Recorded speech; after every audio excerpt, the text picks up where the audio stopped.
Did you ever think being a woman who wanted it all would be so hard? I didn't either. That's why my guest and I are unveiling the issues and challenging the norms of modern womanhood with the intention of exploring and publicly airing the uncomfortable and the unspoken. No topic is taboo as we search for answers to the questions that most people are too ashamed to ask. Welcome to Single at 30, the manual for the modern woman that we are writing together. So, are you in?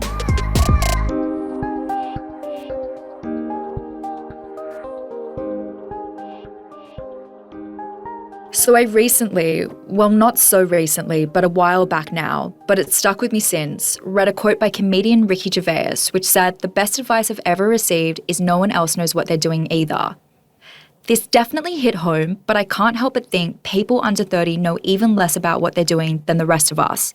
I mean, this was certainly the case for me. Like, not only did I spend 11 out of my 12 years at school flunking classes, sorry, Dad, I also spent most of my 20s struggling to figure out how to adult properly. It seemed impossible that people could stay on top of their bills while simultaneously having a healthy social and family life that didn't conflict with their love life or career, while at the same time sleeping 8 hours a night and keeping in shape. Like, what the fuck? How? I remember thinking to myself so often, was I the only one who sucked at adulting? Logging into Facebook and Instagram certainly didn't help with the constant flood of posts by influencers and web celebs who seemed to have their shit way more together than I did. And yet, when I spoke to my girlfriends, a lot of us felt like we were fighting an uphill battle to figure out not only who we were as people, but what it was we wanted to do with our lives and who we wanted to share it with. And what's interesting is how much most of us had grown up believing that as we got older, these things would just fall into place. Like, my university degree was supposed to lead to my dream job at the United Nations, but instead, when I left university, I ended up not only with a huge heap of student debt, but working for a white-collar criminal. I was also supposed to spend my holidays traveling the world, and instead I was more concerned about how I was going to pay my dental bills. Like, I literally still maintain that the Medicare rebate on that is a fucking crime. And I, and a lot of my friends who still live at home with their parents, definitely thought we would be homeowners by the time we were 30. But my hopes of that seriously started to dwindle the year I spent living on my brother's floor on a blow-up bed that his cat later maliciously popped. And even to this day, I still constantly joke with my friends over how I'm surprised a 10 out of 10 guy hasn't magically climbed out of my TV when I'm at home alone on the couch wearing a face mask eating Messina ice cream. But for some people though, or maybe not people, maybe they're just unicorns, but either way, everything does fall into place for them. Their university degree pays off, they get an early foot into the property market, meet the love of their life, and are publicly lauded as successful before they're even in their late 20s. You know, the doctors, investment bankers, and ballerinas of the world who luckily knew what they wanted from a young age, or less fortunately but more commonly just pursued what was expected of them. At the more extreme end of this spectrum are the quintessential prodigies, your Mark Zuckerbergs, Whitney Wolfs, and Melanie Perkins, people who by the age of 25 had literally reinvented entire industries, made or were about to make billions, and changed the world for the better or for the worse. And it's like these success stories and prodigies are so freaking celebrated that it almost feels like it's the norm to not only aspire to be like them, but also to actually succeed in being them. But that's the thing that no one actually tells you about growing up. The success stories and prodigies are the exception. Most of us have false starts. Most of us experience twists and turns, setbacks and hurdles, that leave us wondering how there could be such a big difference in our lives between expectation and reality. Like, this blows my mind. I remember reading how in Australia, the average income is just over $60,000 a year. Like, that's far from a doctor or investment banker's salary. And the median age of entering the property market is between 33 and 36. The median age to get married is about 30, and then many of us change careers on average a massive 5 to 7 times. And we're definitely not all game-changing prodigies. So, like, how did we all get it in our heads that we needed, at the very least, to have it all sorted by 30? Now more than ever, youth has become a global currency, and the wunderkind ideal, which is this German word for the wonder child, has become our new cultural hero. You know, they're the archetypal early bloomer. They become rich and famous at an early age, are extremely talented, often technologically gifted, or are next level attractive. Most importantly though, they're young, and that's what sets them apart. At some point, I think in the early to mid 20th century, the old money aristocracy was replaced by the aristocracy of the intellect. The people with super freakishly high SAT and IQ scores. Nobody cares or idolizes the 70-year-old industrialist billionaire with a good name anymore. We basically now all idolize the so-called wunderkinds. Like, this can be found in tiger parenting and what seems like the endless desire parents have to raise extremely talented, ultra-successful children through any means necessary, even at great economic cost or even worse at the cost of a child's well-being. The extent of this can be seen in the private tutoring industry in Australia, which generates literally over $1.4 billion a year thanks to a tutoring arms race between parents desperate to see their children top academic charts or become wonderkind. It's actually also on display on Amazon, where countless books on parenting have names like How I Turned My Daughter into a Prodigy, or Top of the Class, and even Raising Smart Kids for Dummies. If you look at the stats even, you can see how all this pressure has contributed to the highest rates of mental health conditions among teenagers in history. Like, rates of depression and suicide among children and teens are climbing sharply, while time dedicated to things like free play is decreasing in favour of more time spent studying and at school. This has been accompanied by a generational shift from intrinsic to extrinsic goals. Basically, when studying psych, I learned that intrinsic goals concern things like your development as a person. It's about developing a strong sense of self and a philosophy on life, whereas extrinsic goals are all about things like material gains and other status measurements such as high grades, high incomes, and good looks. But why has our obsession with the wonderkind ideal become so extreme?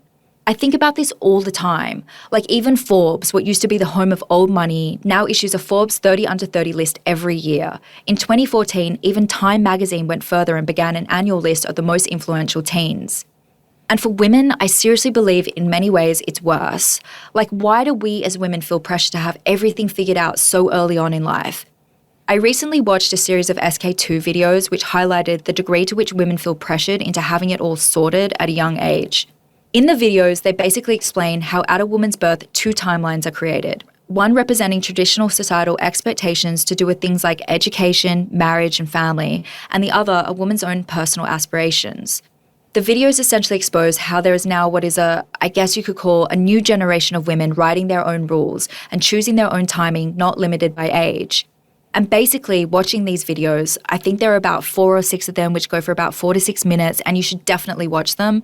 But anyways, watching them made me think about how everyone's paths in life are different, and how we as a collective need to not only close the gap between societal expectations and modern ways of living, but also need to normalise the late bloomer. I'm also so obsessed with this book I recently read. I've seriously told so many people about it and strongly believe it should be required reading in schools. It's called Late Bloomers, The Power of Patience in a World Obsessed with Early Achievement, and was written by Rich Karlgaard, this super dope guy who used to be publisher of Forbes magazine. But what's cool is he claims to be a late bloomer.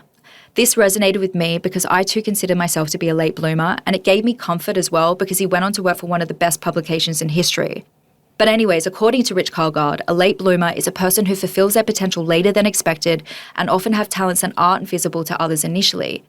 But in today's youth-obsessed world, the term often has negative connotations. But after reading the book, I realised how detrimental that is to our society and the people in it.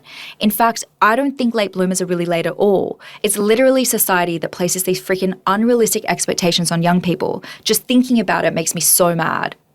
Like, I was 17 when I picked the university course that was supposed to determine what career I had as an adult.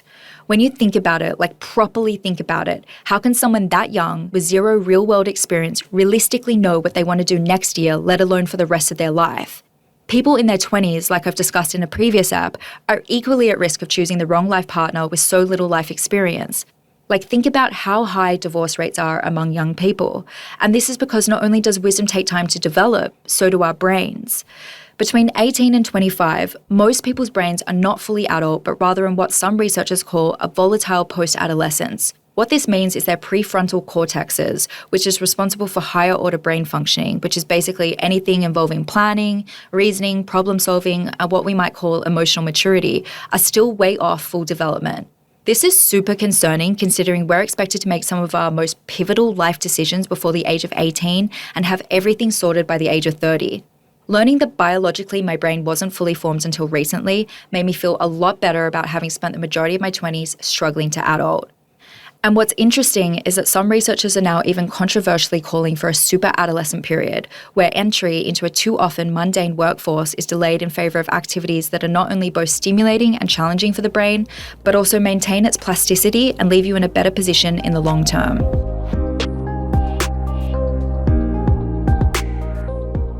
So what the heck does this all mean?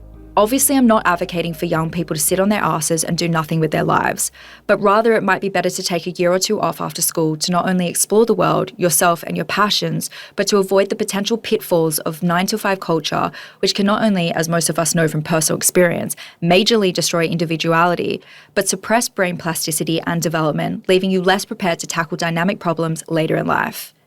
But of course, that's not always possible. But even if your 20s do take you on life's conveyor belt of school to university to a frequently unfulfilling work life, like mine did, that's no reason to give up. I'm convinced that with the right mindset, you can bloom at any stage of life, whether your goals are big or small. You can start that business, find the right partner, write that book, or build a new life in a new place.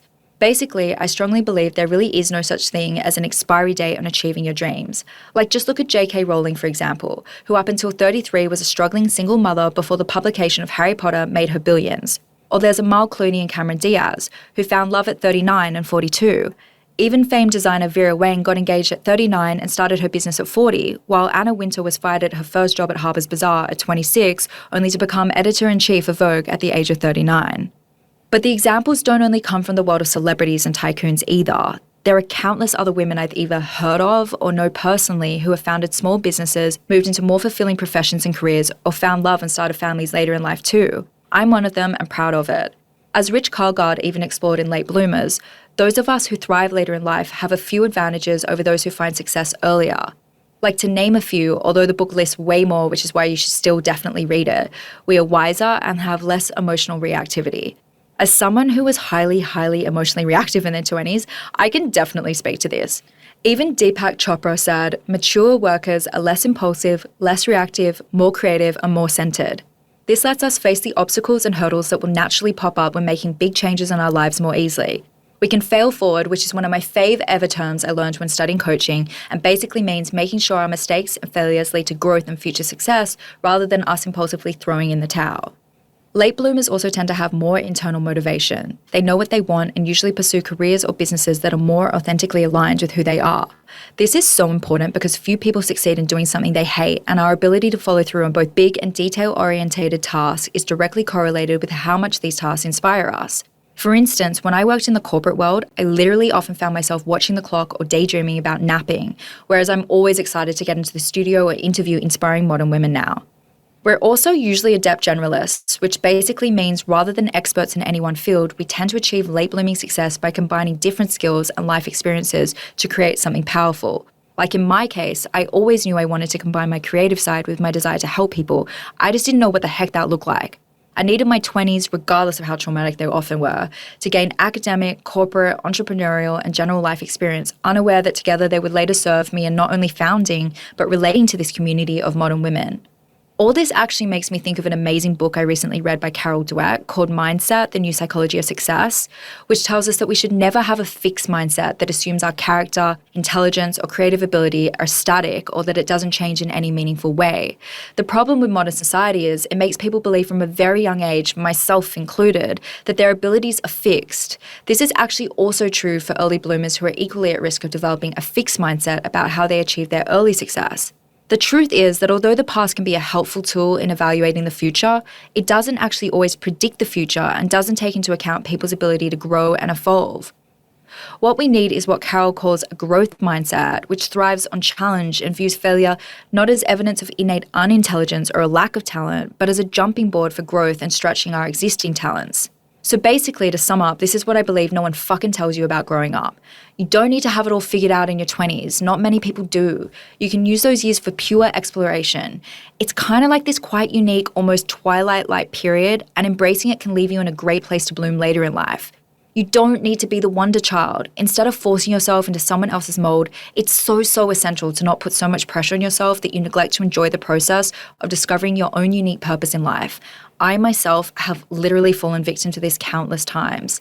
And often the obstacles or setbacks you face are actually rerouting you towards what is actually better suited or destined for you.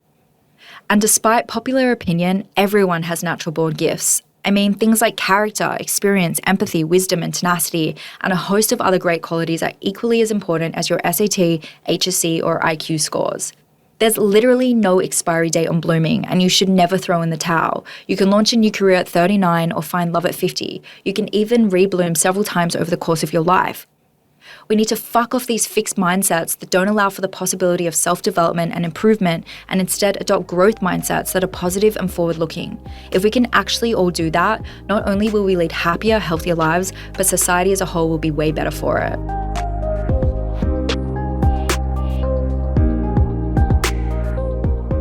Thank you so much for listening to this Single at 30 episode, What No One Tells You About Growing Up.